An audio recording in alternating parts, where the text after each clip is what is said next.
buat kalian, terutamanya mungkin, warga Bandung Raya dan sekitarnya ya, atau mungkin kalian juga dari luar kota yang lagi tinggal di Bandung, lagi cari-cari rumah, jangan sampai kalian beli rumah di sini ya. Gue nggak bisa spill namanya langsung karena kayak, kasihan juga ya kan. Jadi gue kan secara halus aja dan mudah-mudahan sih, videonya naik dan manajemen lihat gitu ya. Oke, jadi gini, gue tuh baru beli rumah di ini gue plesetin nama rumahnya, tapi mirip-mirip sih sebetulnya ya. Ini posisi rumahnya itu di Bandung Selatan ya, ini perumahan bersubsidi ya kan, di Bandung Selatan. Dia juga pernah mendapatkan penghargaan. Jadi developer rumah ini tuh mendapat penghargaan dari BP Tapera ya, sebagai pengembang terbaik kategori 500 unit perumahan Kota Baru Wakanda. Nah, kita sebut saja Kota Baru Wakanda. Nah, yang bentukan rumahnya seperti ini. Ini juga gue edit ya kan. Ya kalian cari aja pakai Google Lens ya kan. Mungkin nanti bakal muncul ya dengan kriteria yang tadi gue sebutkan. Oke, dari kenapa sih gue sampai kayak bilang jangan beli rumah di sini ya kan? Gini guys. Jadi eh, dari awal tuh memang banyak beberapa kendala. Sebetulnya kalau komunikasinya baik dari orang sininya, sebetulnya bisa tertangani sih masalah-masalah itu. Nah, yang jadi masalah adalah ini nih, terkait desain dia. Gue spill ya, ini kan tebel banget, ini tebel banget. Nih, ini tuh blueprint rumah ya kan. Ini blueprint rumah dan warga tuh banyak menemukan hal janggal terkait pipa pembuangan rumah. Sebetulnya selain pipa pembuangan rumah, sebelumnya tuh di tahun kemarin ya 2025, eee, rumah di komplek gue ini mengalami penurunan tanah mengalami penurunan tanah sehingga rumahnya retak. Alhasil gue punya air terjun di dalam rumah dan bikin, rumah tuh banjir karena air hujan ngalir dari si celah yang, retakannya itu. Pihak developer mah enak ya kan, lu nggak harus ngusih-ngusihin barang. Nih dokumen setebal ini basah, ini banyak banget dokumen basah, lu gak ngalamin makanya lu nyantai ya kan. Meeting ini udah retakan udah segede segede gini ya kan. Apa nggak ada skala prioritas apa ya, dalam rumah banjir menggenang. Nih lu kalau jadi gue gimana nih, ini mau roboh, ini udah retak nih, udah retak. Ini sekarang karena hujan, air jadi kayak air terjun nih dari celah. Nih, lu lihat sendiri deh efeknya. Ya, banjir guys dalam rumah, lihat ini seberapa dalam nih. Nih, ya. Itu terdampaknya banyak sekali dan penanganannya menurut warga itu dianggap kurang karena kayak kok penurunan tanah hanya intinya kayak keramik rumah dibuka sedikit, diisi dulu apa namanya, puing-puing yang bekas bangunan itu loh, apa sih namanya, ya itulah kalau kalian ngebangun rumah gitu kan ada puing-puing bekasnya, nah itu dimasukin dulu ke situ, nanti setelah mendekat baru dikasih adukan itu gitu ya, bahan bangunan yang kayak semen kayak gitu, coran, dikasih coran di atasnya sekitar berapa senti gitu ya. Jadi warga tuh menganggap kayak kok retakan cuma di penanganannya seperti ini, terus temboknya hanya di plester aja. Nah, berlanjutlah, ya udahlah masalah itu kita anggap ya udahlah ya, terserah deh ya. Ya udah, warga juga udah gak mau pusing, gue juga udah mau pusing, ya udah ya kan. Nah, lanjut lagi nih masalah berikutnya. Saluran pembuangan air. Jadi saluran pembuangan air ini memang ada beberapa isu ini, si saluran itu tidak sesuai dengan desain dia. Dengan desain dia, lu bayangin ya, dengan desain dia. Jadi kayak misal saluran air itu misalkan harusnya tuh jalurnya tuh ke sini, langsung belok ke sini. Ini enggak. Dari sini dia potong jalan ke sini. Nah, jadi kan warga tuh bingung ya. Si saluran ini tuh potong jalan dan dia tuh nggak pakai sambungan yang kayak gini. Jadi kayak gimana ya gue ngejelasinnya? Nih, kalau ini pipa ya guys, kan harusnya dikasih sambungan di sini, baru kan belok kan, baru nih belok nih, belok ke sini misalnya.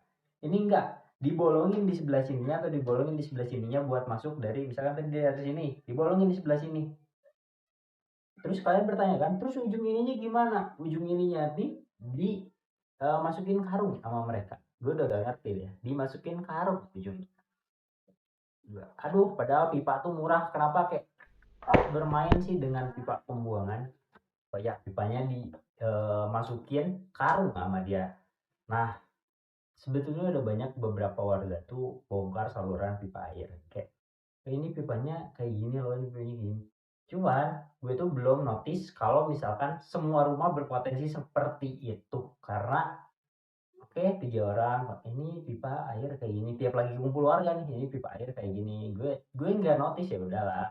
Mungkin kayak tukang ngeluhnya nggak bener aja tuh yang pas beberapa rumah. Gue masih berpositif thinking ya. Lanjutlah kejadian. Jadi kejadiannya ini tidak langsung ke semua warga gitu ya, tapi bertahap per bulan. Ini dia yang cerita ini, yang cerita ini, yang cerita ini. Sampai pada gongnya setelah sekian banyak akhirnya langsung berbarengan tuh 3 rumah lagi bongkar saluran pembuangan. Lu bayangin ya, septic tank rumah kosong, rumah ditempatin mau 4 tahun. Lu mau gimana, ah? 4 tahun lu tempatin rumah septic tank di rumah lu kosong. Lu bayangin tuh, kemana tuh kotoran lu ya? Dia udah, aduh. Nah dari situ eh meledaklah warga ya. Dari situ akhirnya Desember 2025 gue bikin pengumuman di grup seperti ini. Gue bilang kayak karena banyaknya permasalahan tentang pipa pembuangan air, gimana kalau misalkan kita surati dulu nih developer, kita minta si blueprint rumah ya kan, buat kita tindak lanjuti. Nah dari situ eh, gue juga bikin polling ya kan, gue bikin polling dengan warga. Oke, kalau misalkan ada satu aja warga yang menolak terkait penyuratan ke developer ini, penyuratan dari warga ini akan batal ya kan. Soalnya ya kita tidak satu suara, ya cancel aja lah. Ngapain kalau kita tidak satu suara gitu kan. Setelah polling, untungnya tidak ada penolakan satupun ya kan. Akhirnya berapa hari dari situ suratnya masuk ke developer dan langsung dikasih hard file sama soft filenya ya sama si developer tuh. Dikasih hard file sama soft file, terus dari situ kita akhirnya musyawarah warga tuh ya. Kita musyawarah warga, kita bahas ini ya, kita musyawarah gimana nih, apa aja sih yang berbeda dari si blueprint rumah. Udahlah ada beberapa hal yang akhirnya berbeda tuh, dari saluran pembuangan, terus kayak dari atap, terus pondasi gitu ya. Karena kan ketika kemarin yang dibongkar waktu retakan, pondasi itu somehow tidak terlihat gitu ya. Jadi ada trust issue di situ. Ada dugaan di 3 ini gitu ya. Nah, warga pun bermusyawarah akhirnya tidak ingin untuk ke kantor yang di komplek kita, nggak ingin mereka ke kantor yang di sini. Gue gue pun oh ya udah nggak pingin ke sini karena mungkin ada trust issue dari yang penurunan tanah kemarin, ya udahlah ya kan. Terus gue tanyakan siapa yang mau ke sana ya kan. Terus mereka bilang ya udah sama Arul aja, gue kan dipanggilnya Arul ya. Mereka menyerahkan ke gue nih, otomatis gue kan punya amanat ya dari kita, ada musyawarah terus mereka menyerahkan ya udah ke kantor utamanya ya kan. Nah dari Desember itu akhirnya gue tuh baru punya waktu tuh sekitar bulan Maret ya, Maret Maret gue baru punya waktu untuk ke kantor utamanya si developer ya kan. Gue datang ke sana.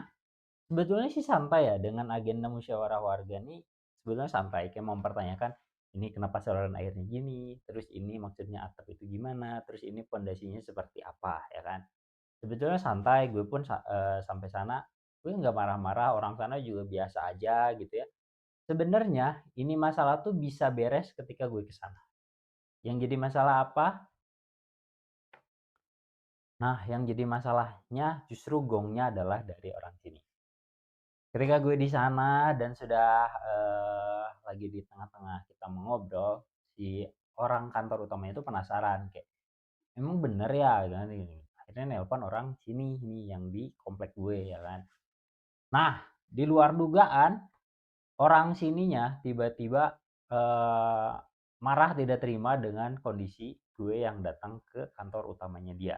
Karena dianggap kok nggak ke sini, kok malah komplainnya di sana. Sebenarnya kalau komplain tuh bebas-bebas aja ya. Lu mau ke pusat kayak, lu mau ke cabang kayak, ya bebas gimana konsumen. Kenapa lu yang ngatur, ya kan? Dia marah-marah di situ, dia nada tinggi, dia bilang kayak, "Kok Bapak kan saya kasih buat bilangnya benerin pipa." Goblok, gue ke lu aja pengajuan ya, gue pengajuan tuh surat dari warga. Sejak kapan gue pengen ngebenerin pipa. Cuman gue tidak bantah, dia bilang kayak, karena niat gue ketika dia marah-marah di situ kan dia bilang ya bapak jadi so tahu ini baca-baca gini ya jadi melebar kemana-mana dia marah-marah aja ya. Itu juga gue rekam tapi nggak akan gue masukin dulu di sini nih ya soalnya ya ini sih gue cerita aja ke kalian. Karena dia jadi gini, jadi waktu nelpon kan itu tuh HP yang orang kantornya kan, HP orang kantor nelpon orang sini, dia marah-marah di telepon si HP orang kantornya kan. Gue tuh tidak membantah karena secara lu etika ya. Ini gue baru pertama kali ketemu sama orang kantornya. Ya kali gue harus teriak-teriak depan dia gara-gara orang ini ibaratnya dia melontarkan kata-kata yang memfitnah gue gitu ya kayak mau benerin pipa siapa yang benerin pipa goblok ya kan. Eh, Kayak gitulah. Gue tuh nahan karena kayak gue berpikirnya ketika gue nanti balik ke komplek gue bisa ketemu nih orang apa maksud lu gitu loh. Ngerti kan ya? Nah, gue tidak jawab lah itu. Ya udah dia marah-marah ya udahlah. Eh gue tidak menghiraukan itu, gue lanjut ngobrol dulu nih tentang ini. Mereka menjawab gitu ya beberapa kayak pipa air ya udah nanti dicek terkait pipa air tuh ya karena memang kok bisa ya kan tidak ada sambungannya kok bisa ini intinya orang sana pun mempertanyakan gitu ya. Ya udahlah itu berarti kan akan ada pengecekan dan orang sana orang kantornya pun sudah memerintahkan orang lapangan yang ada di komplek ini untuk mengecek terkait pipa pembuangan air ya kan. Nah, tapi sayangnya setelah gue pulang dari sana pun eh, gue coba WA dulu kan orangnya nih yang ngegas tadi kan. Pak, nah, dirit doang ya kan. Gue coba telepon ya kan. Oh, nggak diangkat ya kan. Udah, seminggu setelah gue telepon lagi. Oh, nggak diangkat juga. Akhirnya gue datengin tuh ke kantor dia kan yang di komplek gue datengin nggak ada orangnya ya, nggak ada tapi gue bilangin ke orang kantornya kayak nanti bilangin aja ke orangnya gini-gini nanti kalau mau cek hari ini gitu. Udahlah selesai dari situ ya, masih nggak ada juga nih minggu depannya ya. Akhirnya setelah beberapa waktu gue kesana lagi ya, gue ke yang kantor yang di sini lagi, gue cari lagi orangnya masih orangnya nggak ada ya kan. Jam 9 dia nggak ada di sini kayak lu kerja jam berapa anjir, dia nggak ada di sini. Ya udahlah gue bilang ya udah kasih tahu aja orangnya, masih nggak ada juga. Ya udah gue kesana lagi 3 kali nih gue ke kantor yang di komplek gue karena gini ya, karena kan dia marah-marah dengan apa yang kayak kapasitas dia tuh kan sedang bekerja ya guys ya, secara profesionalisme etika lu tuh nggak masuk buat marah-marahin konsumen lu anjing ya kan, dengan kesalahan yang developer buat lu tuh tidak ada hak untuk memarahi kan. Makanya gue tuh kayak greget banget pengen ketemu dan sampai saat ini pun gue belum ketemu. Kemarin tuh gue tuh ke media sosialnya mereka, gue nyarilah kontak WhatsApp atau telepon atau apapun itu ya. Setelah gue klik ternyata itu tuh kontak si marketingnya. Gue bilang ke marketingnya ya, kayak si marketingnya tuh menyarankan coba ke dan lain-lain. Gue udah bilang justru masalahnya tuh di share ya kan, udah gue chat, udah gue telepon, udah gue datengin, dia nggak mau ketemu-ketemu gue. Gimana ini mau beres gitu ya. Gue juga jadi gantung nih keluarganya karena kayak ini tuh belum beres ya kan. Orangnya menghindar terus, ini mau gimana? Gue mau nyampain keluarganya seperti apa? Kan ini belum beres, lu belum cek, belum ada keputusan final dari lu. Nah, tapi yang gongnya adalah ketika bulan puasa kemarin, kan warga itu ada kumpul apa gitu ya sama developer gara-gara mau persiapan pengamanan buat mudik. Nah, di situ tuh developer itu nyariin gue. Lu bayangin ya, developer bilang, nih kata tetangga gue ya, developer bilang kayak, "Ini ada yang kenal gak sama nama ini?" Dia ngasihin nama gue nih ke warga. Kan goblok ya. Maksudnya gue telepon, gue datengin lu, lu diem ya kan? Tapi lu nyariin gue ke orang lain. Kan dongo ya. Aduh, ini masalah berarti dari Desember sekarang udah mau Mei, udah berarti mau 6 bulan ya. Jadi ya kalian sih mendingan jangan beli rumah di sini karena ya beginilah ya orang-orangnya, terus kondisi bangunannya ya kan, kayak ini orang-orangnya sangat tidak profesional sekali, padahal di kantor utama mereka mereka bilang kayak orang-orang sana juga oke-oke kok, oke-oke dalam menghindari masalah maksudnya. Ya sangat-sangat tidak profesional sekali ya kalau gue lihat, kayak kok bisa lu dalam konteks bekerja lu seperti ini ya kan. Maksudnya gini loh, ketika nama perusahaan dia tercoreng karena tingkah laku, ketika dia berkata-kata dengan konsumen berarti kan dia ini mewakili perusahaannya ya. Nah, ketika dia berkatanya ya begitu ya kan, ya lu kata-katanya ngaco, ya lu mencemari nama perusahaan lu sendiri gitu loh. Ketika lu mencemari nama perusahaan lu sendiri, perusahaan lu tercemar, nanti perumahan yang lu bikin gak laku, ya gimana ya. Gue ini sebenarnya eh, mencoba untuk sabar sih dari teman-teman juga. Sebenarnya gue tuh nggak ingin untuk punya masalah secara personal ya. Sampai kemarin yang akhirnya ditelepon dia begitu ya, ya gue kejar lah orangnya, ya kan. Jadi orang itu menurut gue dongo banget ya, karena kayak dia tuh nggak mikir kayak apa impact kepada perusahaan dia. Kalau misalkan ini viral, terus perusahaan dia terseret, dagangannya nggak laku, lu mau gimana ya kan? Kalau gue mah konsumen ya guys ya, maksudnya kayak pusing-pusing amat di sini. Misalkan developernya nggak bener, tinggal gue jual aja rumahnya, gue nyari lagi. Konsumen mah gampang to switch, easy to switch gitu loh. Konsumen tuh gampang untuk berpindah, tapi kalau nama perusahaan lu tercoreng, lu nggak laku, lu mau kerja di mana? Itu perusahaan yang ngasih lu gaji, yang ngasih lu ini loh. Tapi lu kelakuannya seperti itu. Jadi gue sangat tidak merekomendasikan sekali kalian membeli rumah di Kota Baru Wakanda yang terletak di Bandung Selatan ini, karena luar biasa sekali masalahnya. Ya gitulah, nanti mungkin gue update lagi videonya kalau misalkan ada kelanjutannya lagi. Soalnya kayak gue bingung ya, CS-nya gue chat hari Rabu, jawabnya hari Minggu malam, padahal jam operasional mereka dari jam 8 sampai jam berapa tuh ya. Tapi mereka jawabnya malam-malam. Gue kan bingung, ini gimana CS gitu loh.